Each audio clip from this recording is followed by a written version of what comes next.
So, as many of you probably heard, security can look a little like this. That's right, a dumpster fire. And in many ways that's true. We do have problems in the industry. We often get locked into a panic mindset where we only look for when an incident is going to happen. And that's the conventional way to go about it. And it is great, but can miss a lot of stuff. So let's flip it. Let's be the ones looking for trouble this time. Let me introduce you to threat hunting.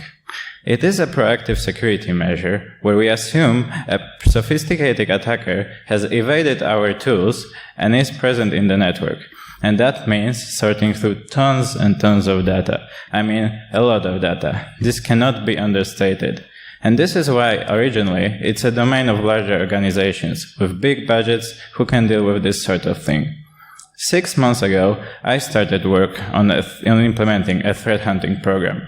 And since then, I've distilled some principles from my experience and research that I think we can all apply, no matter the budget. So, imagine a scenario. You are browsing through Twitter, and you see a company you follow has been hacked. There is a fire in the neighborhood. How can you take a proactive approach to check for similar activity in your network? We need to assume some things. You read an article and learned that a particular vulnerability was used. Can the same attack be used against you? This is how a hypothesis is born. Hypotheses are used to narrow down the scope of the hunt and help hunters sort through all of the data. Having a good hypothesis can make or break the hunt. So how can we be sure we can nail making the hypothesis? We can use knowledge from 3 domains. First one being your own knowledge.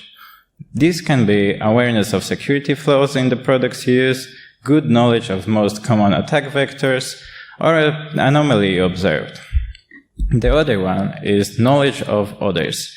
So I mentioned a Twitter post before, and that's one of many great ways of positioning it, gathering information. Another can be subscribing to a threat intelligence feed, but those can be really expensive. If you don't have a budget for that, just go make your own. So create an RSS feed and gather a bunch of blogs or websites you follow to look at every day and stay on top of things. The last domain is the knowledge of the environment, and this one really comes with experience. The more you experience the network you're working with, the longer you look at the logs from the network, the more similarities you will see. You will get to know the roles of different users, what times they log in, what they do on the systems. Combining all of those knowledge from all of those domains can mean making a great hypothesis that can help cut down on the amount of data you need to process. Okay, so you've done some brainstorming, you probably have a few hypotheses, so now what? Well, first we need to know what we were working with. So how do you get your data? Do you have to visit a few different places to get the logs you need? This can make it hard to make context. If the logs are siloed off in a bunch of different applications, it can be really hard to distinguish between when a certain event happened and the next one in a different tool. In this case, I would suggest starting with getting a CM or an alternative that can help congregate your logs into one place. So after we gather the logs, we know where to get the information we need. So how do we know if we are logging enough? And I know what you're thinking. Logs are really expensive as it is. Splunk is already killing your budget, but hear me out. I think we can strike a balance. One of the great ways to do that is mapping your log sources to MITRE ATT&CK. By doing that, you can assess how your logs correspond to a particular technique, and this can be done even in a simple Excel spreadsheet. By mapping those, you can strike a balance and log the techniques you care the most while letting go of some others that you may not find as important. You can also use official logging recommendations from vendors. They have some information on their websites of what logs make the most security sense.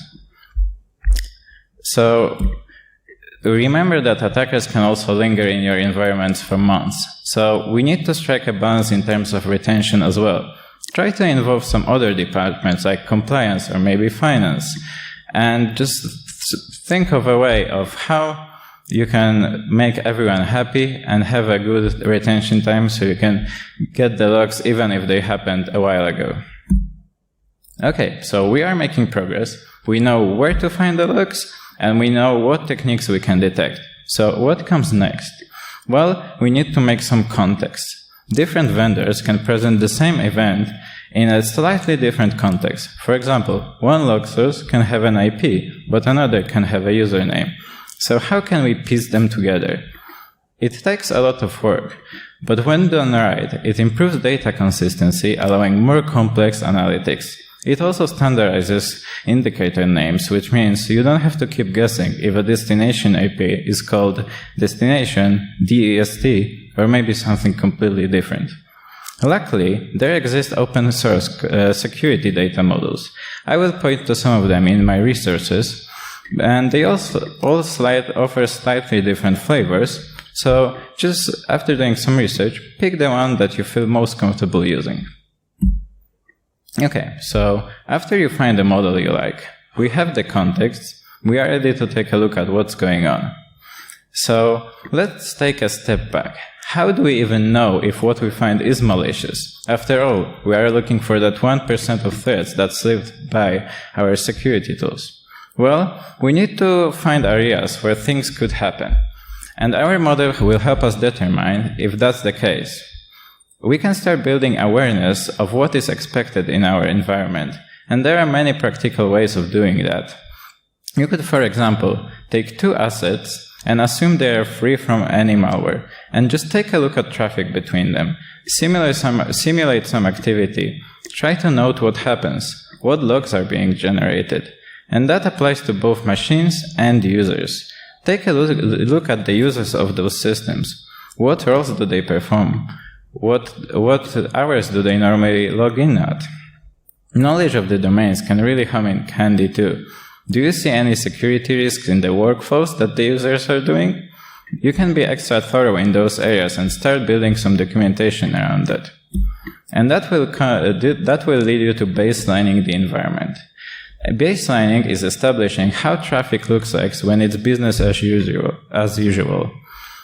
When you know what logs look like when no incident is happening, when something goes wrong, you will definitely spot that. Start to ID any anomalies you see in the logs. What do they mean? Where did they come from? Start looking into them and making documentation. By this point, you are starting to organize hands and disregard any irrelevant alerts. And remember, it's not a job for one person. This is a lot of work, and other teams can also help. For example, if you need to determine your most important assets, try to involve a compliance team or maybe users of the systems. After all, they are the ones who use it daily. Rotate the schedule of doing the hands. Involve others from your team. This can help build skills of others and keep them involved in the newest threats. And be prepared to fail. Most of the times, you may not even find anything malicious, and your hands can get halted by missing data or incorrect logs. But just keep documenting it, and even if you don't find a threat, you will find many misconfigurations that you wouldn't normally focus on.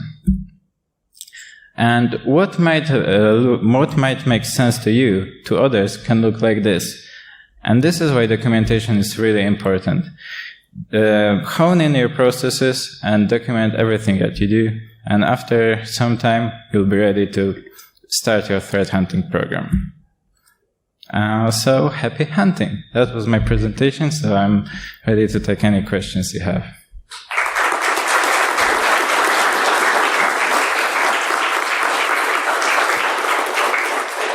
Hi, come around with the mic.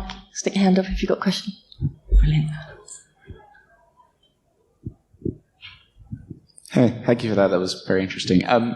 You mentioned in there, obviously most of the time the threat hunting team will find nothing. Mm-hmm. What kind of things would you suggest doing, I guess, to prove to the business that the threat hunting program is worthwhile when it's not finding anything most of the time?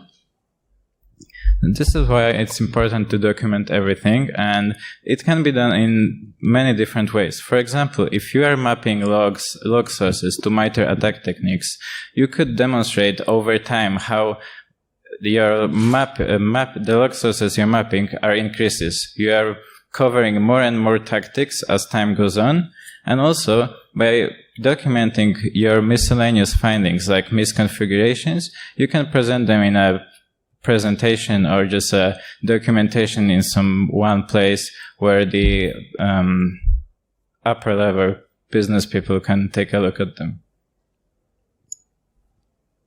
Any more questions?